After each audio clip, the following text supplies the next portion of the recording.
Been here at Going for about 3 years now, and in my first year in, I was able to go on a pretty sweet elk hunt with Lorenzo. We backpacked in for a handful of days, and the goal was to kill my first bull with a bow. Had a ton of fun, learned a lot, and I'm about to talk about those lessons that I learned to hopefully help any new hunters out there that are watching this. All right, lesson number 1, go with someone that knows what they're doing. And what I mean by that is, have someone who's got experience in the field and has been successful before, have them take you. A lot of times, a lot of guys, you learn this in hunter's ed, but there's a stage in every hunter's career, if you will, where they are the mentor, and that's kind of where Lorenzo is right now. He wanted to take me and mentor me on my first elk hunt. Some of the things that I've learned with, hunting with Lorenzo and hunting with other people is a lot of their thoughts. Don't just go out there and go on an elk hunt with someone and expect them to kind of take you. Do the legwork too. Research, e-scout, come up with questions, have the conversations with them on why they're doing something. For example, if Lorenzo wants to go in a certain drainage, I'm sure there's a good reason to why he wants to do that. But ask those questions like, hey,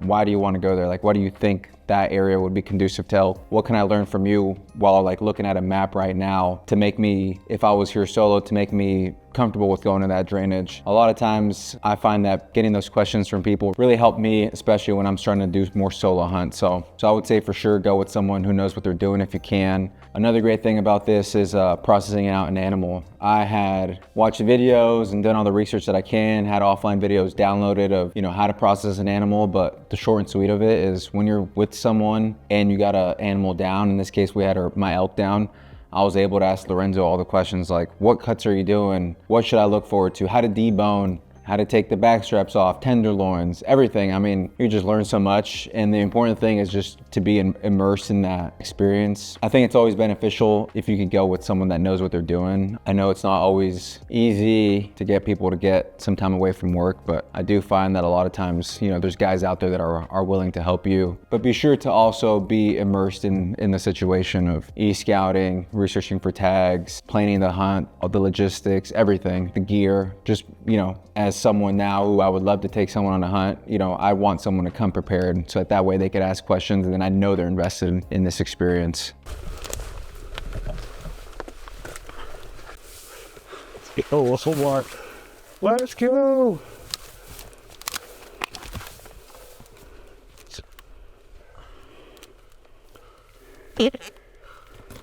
House, that's been cool. It's so sick. Called them in how many different times? 4. Hooked. I want to do it every September for as long as I can. Lesson number 2.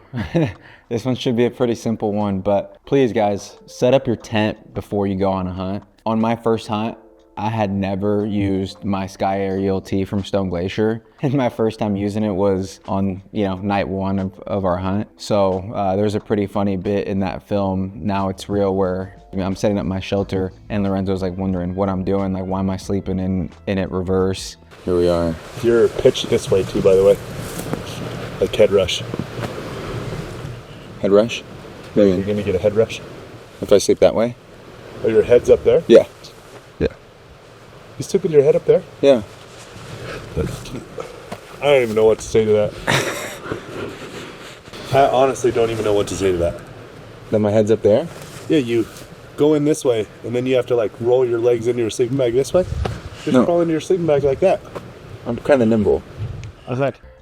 Definitely not a mistake that I do anymore. If I ever get a new shelter, definitely setting it up beforehand. You never know when there could be stakes missing, some guidelines missing, some guidelines that you need to put onto your shelter. And then also a lot of times when you're back there, you're dealing with a heavy pack, you're going tons of miles. So the last thing that you want to do is spend an hour setting up a tent or your shelter for that matter. You want to, be able to know how it works, how it operates, have a system down. So before you get back there on any hunt, should be a given, know how to set up a shelter. Lesson number 3, which is a first that I did on this hunt with Lorenzo. Try to go there a day or 2 before the season actually starts. That way you could get to learn the unit. You could hike in to where you want to go comfortably, especially if it's a backpack elk hunt, kind of get a lay of the land. There's really no pressure other than finding the animals And, you know, with a lot of these hunts that are kind of like these adventure style hunts where you can't go and scout it personally during the summer, you can only e-scout it. I feel that's very beneficial to have success on that hunt. The first 1 to 2 days were spent solely scouting the area, solely getting to where we wanted to go. We woke up from the hotel and there was really, you know, no rush to get to the trailhead. Everything was relaxed. We had all our gear.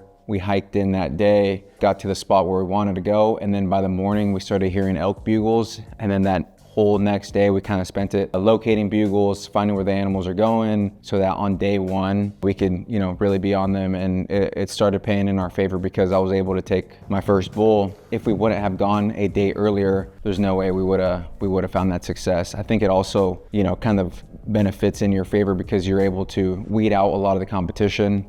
A lot of the guys are, you know, starting to get to the trailhead on opening day or maybe the evening before, and that way you can already have your push into where you want to go. Or a lot of times too is, you know, you could get to where you want to go, you're not seeing animals, and still you have enough time to get out of there and put yourself in a good position for when the season actually opens. Lesson number 4, be comfortable with pressure. And what I mean by that is be comfortable with pressure when you're ultimately gonna make a shot on an animal. There's gonna be a lot of things going on internally, like physically, mentally. I just wanna break down my first shot. So we woke up in the morning, started hearing bugles, and Lorenzo was calling back at that bull, making cow calls. That bull was responsive. So we got to where we felt that we could close the distance enough, and we kind of let that bull make the final move in terms of coming close to us. You know, it was probably from where we heard the bugle to where we actually got set up, probably a full hour and a half. That's just the situation that we got, hiking through deadfall. And when we finally got to essentially our last spot, I was behind a tree. Lorenzo was just off to the left of my shoulder calling. And, you know, we heard that bull getting in closer. He was breaking branches, he was bugling. Here he comes.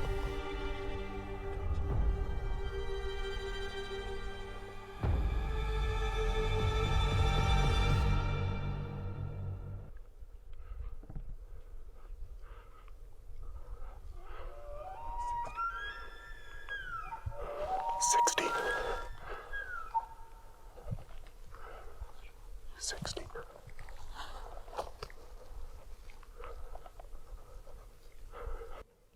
Okay, he's coming up to the left. Get ready, put your release on. No, like, put it on the D-loop. I'll give it to you right when he gets there. Tell me when you have a shot.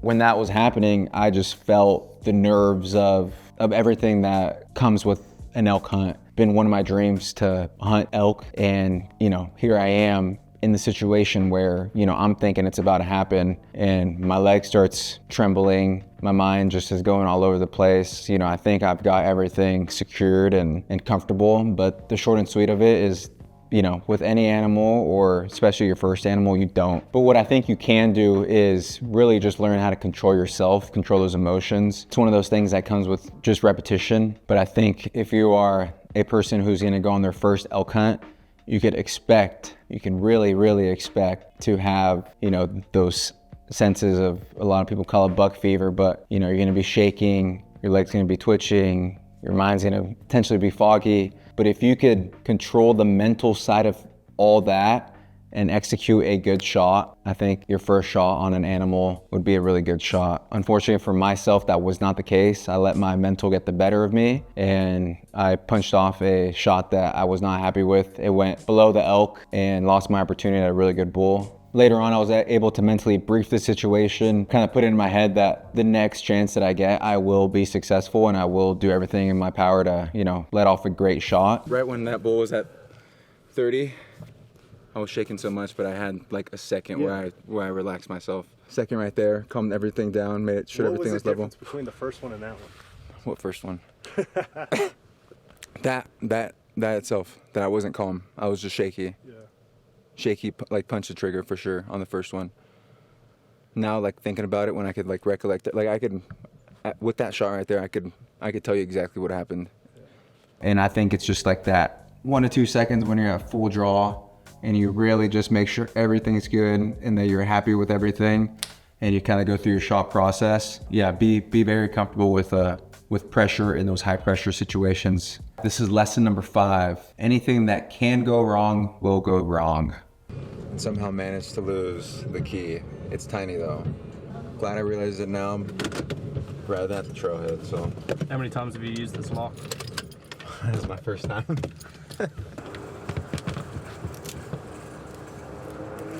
Oh, like a glove. So now I got access to my boots. Your boots were locked in behind the cooler too? Yeah. That's why I was worried about it. So always plan accordingly for that. Always have a backup release. Always have gear to patch up a tent, a sleeping pad, your shelter. Always have gear in the truck, you know, same thing. Make sure you can fix a flat, jump your car, and always have some extra buckles. A lot of the times you're in the backcountry and you're being hard on your gear. In my opinion, something's gonna break. You're gonna, you know, pop a shoestring, you're gonna pop your sleeping pad. For me personally, I've been the one to pop a sleeping pad. I like to use a little hip quiver, and a lot of times I'm excited to finally get some rest after a long day. And I've been at the brunt end of keeping the hip quiver on and jumping on my sleeping pad and popping it. So always just be thinking and planning for everything that can go wrong. If I want you to find a takeaway from this lesson is plan for everything accordingly, but don't over plan. I think it's very easy to, you know, think about, oh, this could break or this can happen, you know, and kind of spin yourself into this situation where you just have a bunch of gear that you ultimately don't need. So make sure you have a couple buckles, make sure you have some tenacious tape, some gear aid to fix a shelter or a pad, a backup release, of course, if you're an archery hunter, but don't overdo it. I think if you overdo it, you start falling into the category where now you have too much and now your pack is like way too heavy and you're not being efficient enough in the backcountry. So with that, those are my lessons learned from my first archery elk hunt. I hope a lot of you guys are finding success, and I hope you guys get into some bugles this fall. I know I'm heading out here in a couple days, gonna hunt with a couple guys from the office, and you know, hopefully we could get a couple bulls down.